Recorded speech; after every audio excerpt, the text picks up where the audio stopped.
Leviticus 5. Suppose a person has been called as a witness to something that he has seen or learned about. Then, if he does not tell what he knows, he has sinned, and he will be held accountable for it. Or suppose a person touches something that is not clean.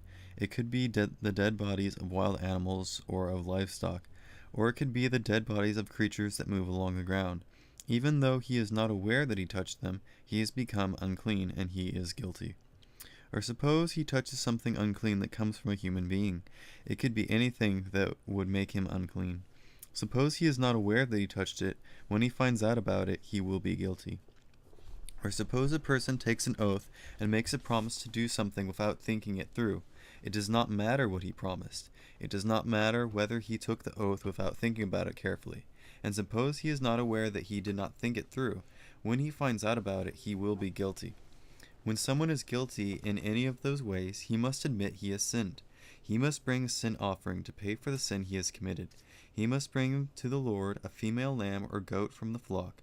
The priest will sacrifice the animal. That will pay for the person's sin. Suppose he can't afford a lamb.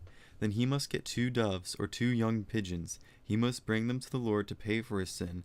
One of them is for the sin offering, the other is for the burnt offering. He must bring them to the priest. The priest will offer the one for the sin offering first.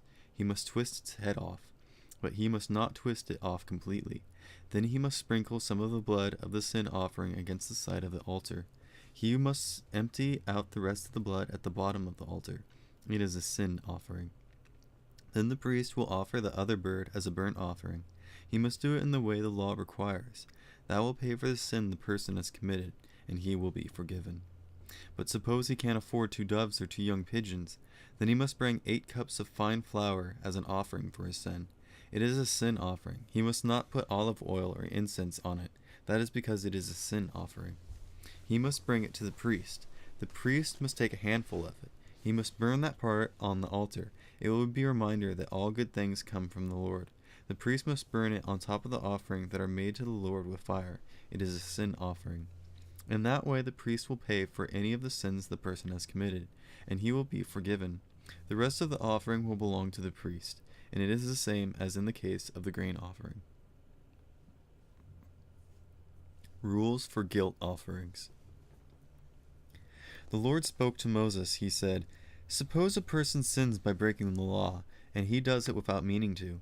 He sins against me or my priest by refusing to give them one of the holy things that are set apart for them.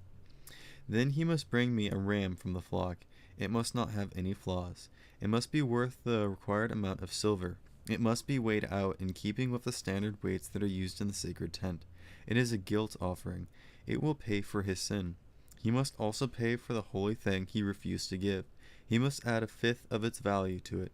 He must give all of it to the priest. The priest will pay for the person's sin with the ram. It is a guilt offering, and he will be forgiven.